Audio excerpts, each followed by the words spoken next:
Ibinahagi ni Kris Aquino na na-clear na siya sa cancer pero nananatili pa rin ang peligro sa kanyang kalusugan dahil sa kanyang autoimmune conditions.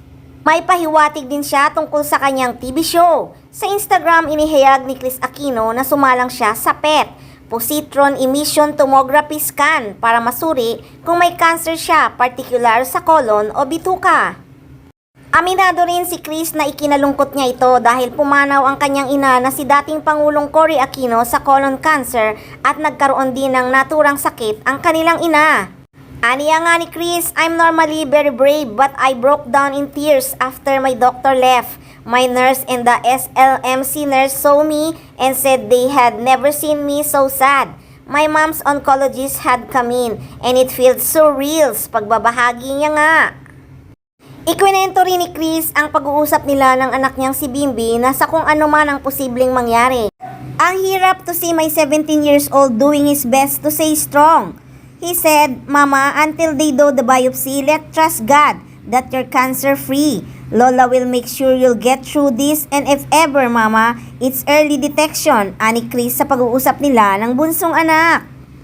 Sa kabila no, nagawa pang biruin ni Bimbi si Kris.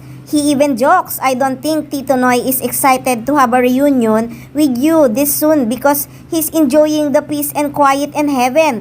You do know how you can talk non-stop," patuloy ni Kris. Napawi naman ang pangamba ni Kris nang matanggap na ang magandang balita.